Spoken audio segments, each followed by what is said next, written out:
Hey guys, how's it going? Welcome to my video.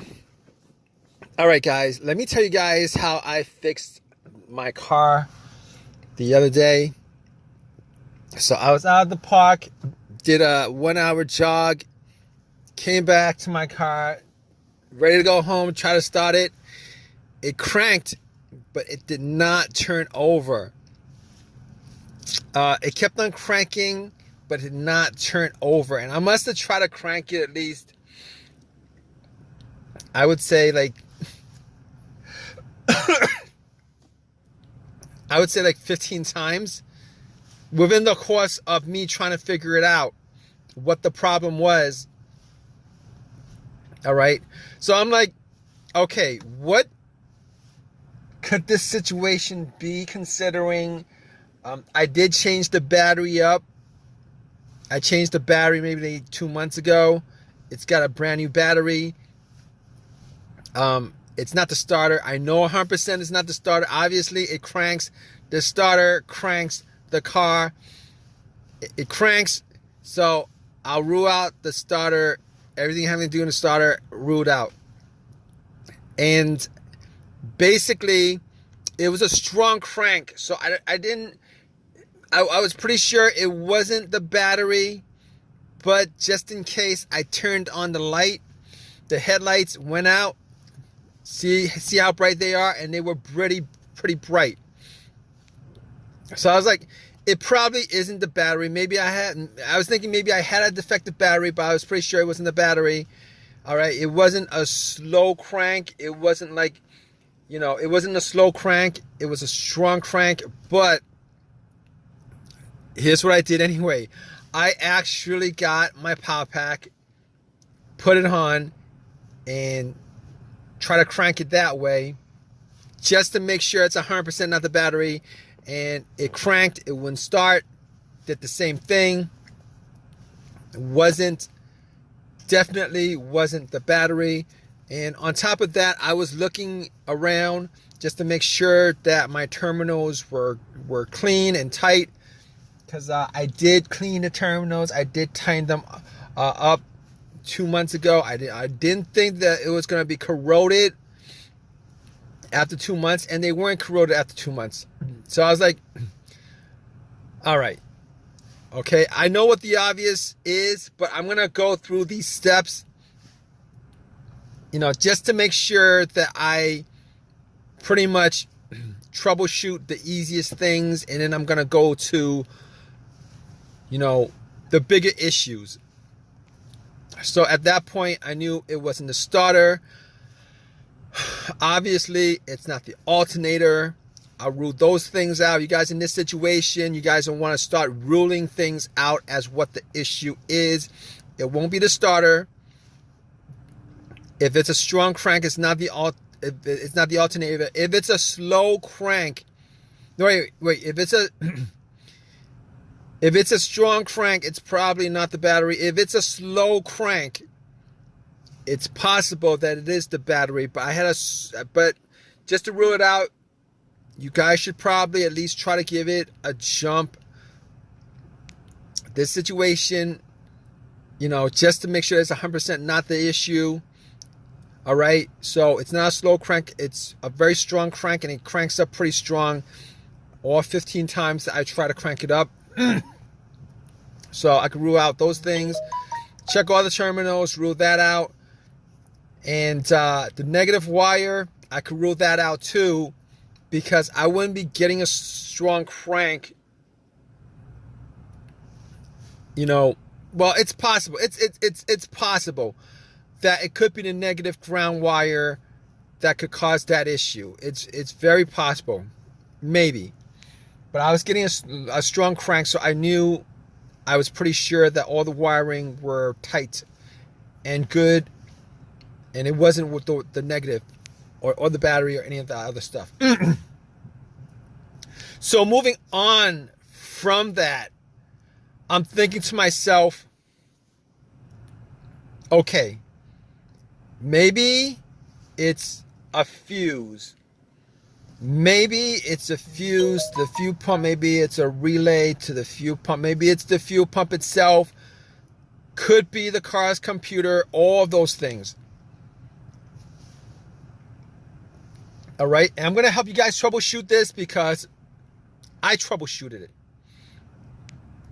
All right, it's how I troubleshoot this whole entire issue. All right, you guys have this situation. This is how you guys troubleshoot this issue. All right, you guys have a crank, but it won't turn over. Here's how you do it. All right, maybe it's the car's computer. Now, I was not getting a check engine light on the car. I was not getting a check engine light on the dash. So I could pretty much rule out a whole bunch of things. All the sensors, all the things that be caused by the sensors, I could pretty much rule out. There was no check engine light. And I'll tell you guys what, when I actually, when I actually put an OBD2 on it, okay, when I put an OBD2 on it, first of all, it actually read. It ran through the scan, gave me a whole readout. So I knew that it was probably not the car's computer to begin with. That's very important. There are situations where the car's computer has issues communicating with the car itself, whether it's a wiring issue, whether it's a blown fuse issue, a short or whatever. Sometimes that occurs. And when that occurs, it will cause the car to crank but not start. All right.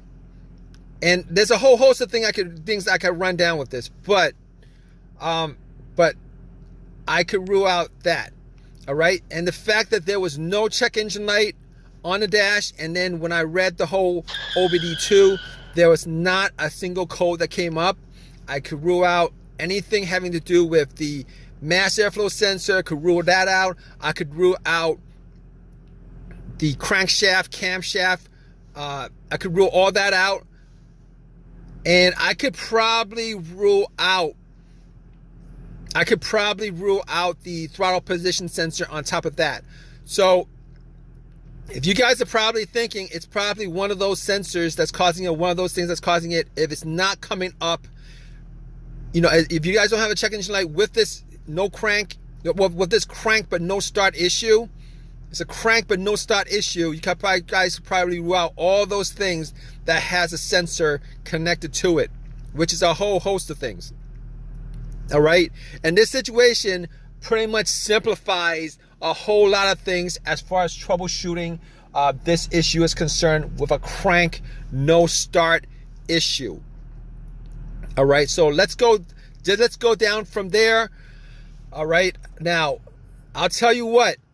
All right, I wasn't able to get my car started at the park, so I had to call AAA, had them tow my car to my house so that I could actually do a bunch of tests. I didn't have my tools with me, so I wasn't able to get it started. All right, I assumed that it was a couple of things. So when I got home, I had to pretty much go through all the fuses. All the fuses were good. All right, all the fuses were good. So next up would be the relays. I assume in this situation that it was probably either going to be a fuel issue, like maybe a relay or a fuse connected to the fuel pump that would cause this situation. All right, so I tested out all the fuses. It wasn't that. As far as the relay was concerned, I did swap out the fuel pump relay with another relay, with a similar relay, with the same exact number. So it was I did swap out one of the relays for the fuel pump relay, and that didn't do anything as far as that situation is concerned. So at that point, I was thinking, all right, I got to figure out whether it was the fuel pump that was causing this situation. All right, definitely was sure it was not the relay. And on top of that, I actually took off the line for, to the part of the fuel line just to see whether there was any fuel getting pumped out. There was no fuel pumping out. And on top of that, I actually did not hear the fuel pump prime. All right, when I turned it on to the on position, did not hear any kind of priming coming from the fuel pump. So at that point, I knew that it was probably the fuel pump that was the issue. In fact, it was the fuel pump that was the issue. Now, I was hoping that it would have been the fuel pump relay. If it was the relay, it would have been a quick fix. However, since it was the fuel pump, it took an hour or two for me to replace it. Got the car to start afterwards after it was replaced. It was the fuel pump that was the problem. If you guys have a crank no start, like a whole bunch of other scenarios, no start scenarios, what you guys do need to do is, you guys need to troubleshoot it, because it could be, like I said, a variety of things that would be causing these kind of situations. Hopefully, if you guys are in the same situation, this video has helped you out in some way. Maybe it's a fuse that was blown or something like that. Hopefully, you guys got a simple fix for you. But that was my whole entire the whole entire scenario happened because the fuel pump needed to be replaced. All right, guys. If you guys have any comments on this, please drop a comment in the comment section. Please give me a thumbs up and please subscribe, guys. All right, take care.